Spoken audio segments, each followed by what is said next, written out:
Kalau ingin berbicara dengan Allah, berdoalah, ya Allah, selamatkan orang tuaku. Berbicara dengan Allah. Tapi kalau ingin Allah berbicara denganmu, bacalah Al-Quran.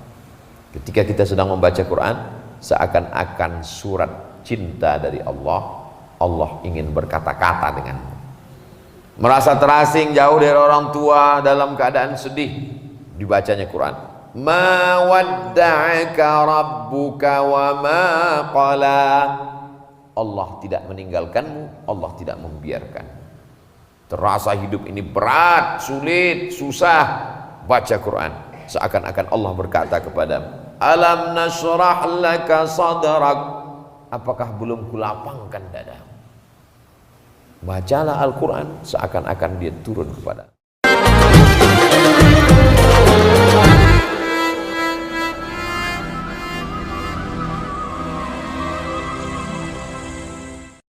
Bismillahirrahmanirrahim. Assalamualaikum warahmatullahi wabarakatuh.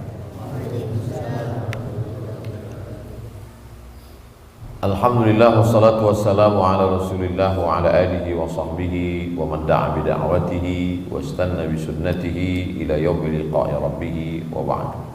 Sayyidi al-Habib Muhammad bin Anis bin Shahab hafizahullah wa saddada khutah matta'anallahu bi tuli umrihi. Al-asatiz al-kiram, ahibbai wa a'izzai fillah.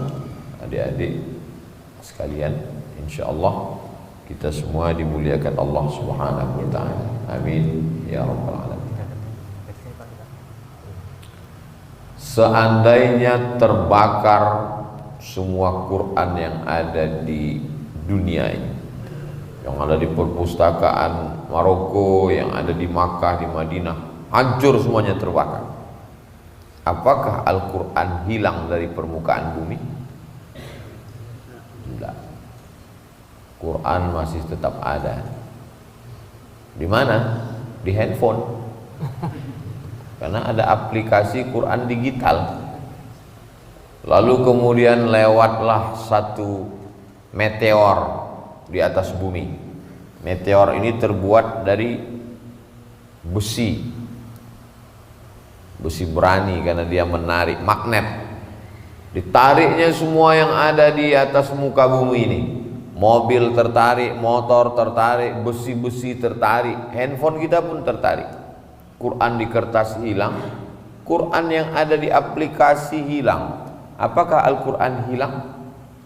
Tidak.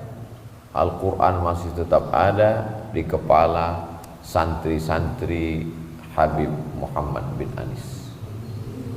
Itulah mengapa Allah Subhanahu wa ta'ala, Allah itu satu, qul huwallahu ahad, la ilaha illa huwa al-wahidul ahadus somad. Ini Abdus Somad. Allah itu satu, tunggal, esa, tidak berbilang. Tapi ketika dia cerita tentang Quran, maka dia sertakan para penghafal Quran. Apa kata Allah Subhanahu wa ta'ala? Inna nahnu nazzalna dzikra wa inna lahu lahafizun. Kami menjaga Al-Quran. Allah kan satu, kok dia bilang kami? Kami menjaga Al-Quran. Aku dan para penghafal Quran ikut menjaga Al-Quran. Kira-kira kalau disertakan dalam rombongan gubernur, bangga atau nggak bangga? Bangga. Bapak kesini mau masuk, kata security. Memangnya masuk mana? Kami rombongan gubernur. Ya Fazlan. Bagaimana kalau disertakan bersama dengan Allah Subhanahu wa ta'ala? Jadi adik-adik bukan rombongan bupati, bukan rombongan wali kota, bukan rombongan presiden, bukan rombongan, tapi rombongan bersama dengan Allah Subhanahu wa ta'ala.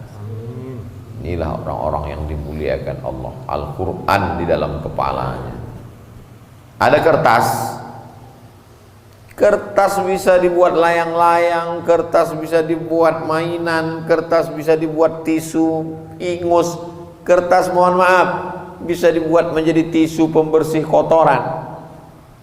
Kertasnya sama, dibuat dari pabrik yang sama, warnanya sama, toko yang jual sama, tapi kertas ini tidak boleh diletakkan di lantai, Kertas ini kalau sampai dinistakan orang bisa masuk penjara. Kenapa? Karena di atas kertas itu tertulis Bismillahirrahmanirrahim, Alhamdulillahirabbil alamin, Arrahmanirrahim. Kertas yang ada tulisan surat Al-Fatihah tidak boleh diletakkan di bawah lebih rendah dari lutut. Tidak boleh dipegang oleh orang yang bernajis, berhadas kecil besar. La yamassuhu illal mutahhar. Kenapa kertas itu menjadi mulia? Karena di kertas itu ada Al-Quran.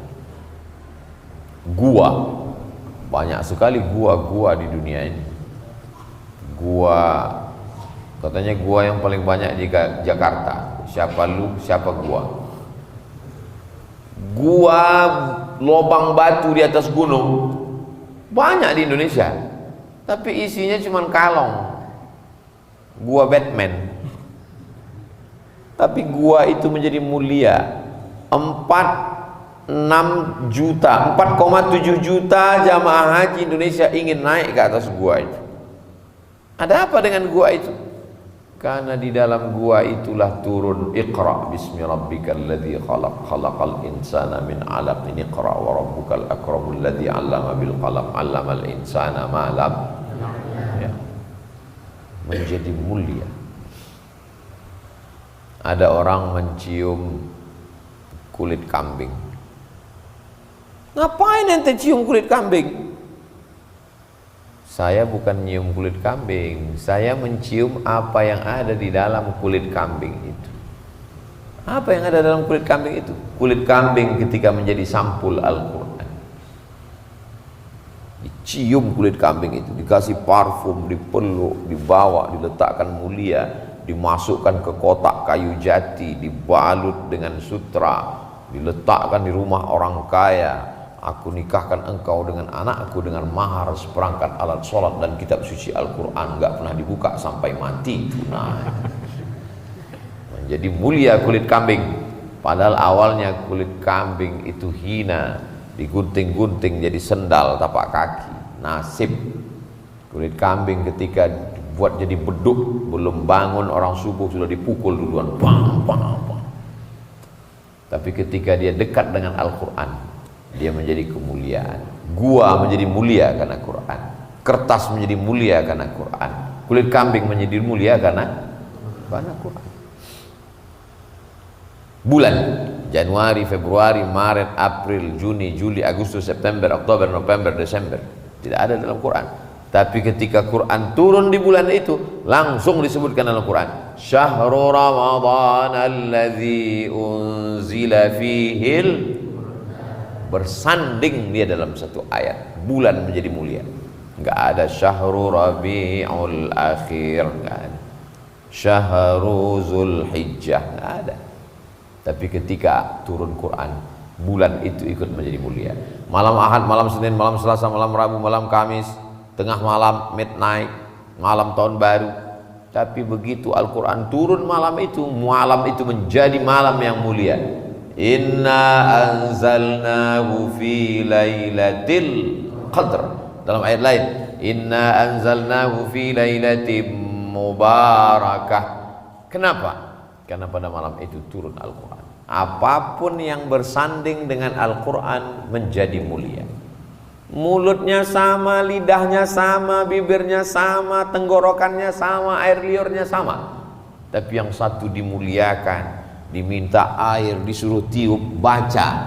Kenapa? Karena dibacakan Al-Quran di dalam. Bismillah.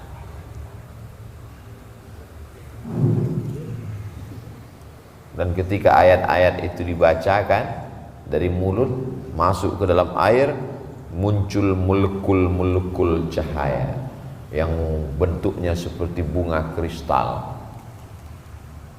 Saya nggak percaya Pak Ustaz, nggak kelihatan. Lihatnya jangan pakai mata, lihatnya pakai mata hati. Ngelihatnya pakai mikroskop. Yang lihat orang Jepang, dia tulislah buku judulnya The Miracle of Water, THE Miracle of Water. Tulis saja, melihat molekul cahaya. Ternyata ayat Al-Quran ketika dibacakan ke air, air ikut menjadi mulia. Dan tubuh manusia ini isinya air. Mana tubuh manusia ini isi air? Darah. Darah itu air. Belum ada manusia ini kalau disobek badannya keluar kecap, enggak ada. Manusia ini isinya darah, dan darah itu adalah air. Air itu dibacakan Quran tiap hari, maka darahnya ikut menjadi mulia. Tapi semulia-mulianya darah Ustaz Abdul Somad beda dengan darah Habib Muhammad bin Anis. Mengalir darah Nabi Muhammad sallallahu alaihi wasallam. Golongan darahnya N, Nabi. Allahumma shalli ala sayyidina Muhammad wa ala ali sayyidina Muhammad. Jadi adik-adik kalau mau mulia, maka masukkan Al-Quran ke dalam. Masya Allah, tabarakallah. Ada yang 30 juz, ada yang juz 30, macam-macam. Mudah-mudahan semua menjadi para penghafal Quran. Begitulah Allah Subhanahu wa taala memuliakan. Sahabat Nabi itu banyak sekali. Tapi yang menjadi imam diangkat oleh Sayyidina Amirul Mukminin Umar ibn al-Khattab, Ubay bin Ka'ab. Kenapa? Karena dia paling mengerti, paling banyak hafal, paling bagus suaranya, dan paling hebat Qur'annya. Banyak sahabat Nabi, tapi sahabat ini diperintahkan Nabi untuk membacakan Al-Quran kepada Nabi. Iqra, baca. Kata dia, kaifa aqra'u alaika wa alaika unzal. Bagaimana mungkin saya mau bacakan Quran? Al-Quran itu diturunkan kepadamu. Dia adalah Sayyidina Abdullah ibnu Mas'ud. Bismillahirrahmanirrahim. Ketika dia bacakan Quran, tiba-tiba faida ainahu tazrifan, meleleh air Nabi. Ketika Abdullah bin Mas'ud membacakan ayat, fa kaifa idza ji'na min kulli ummatin bi syahidin wa ji'na bika ala haula'i syahida. Fa idza ainahu tazrifan, menggenang meleleh air mata Nabi. Hasbuka, enough, cukup. Wis ikiai. Kenapa? Karena ayat itu bercerita ketika nanti setiap nabi didatangkan menjadi saksi bagi umatnya, maka untuk seluruh umat didatangkan Sayyidul Awwalina wal Akhirin, Sayyidul Thaqalain, Sayyidina wa Maulana Muhammad sallallahu alaihi wasallam. Dan siapa yang akan mendapatkan syafaat?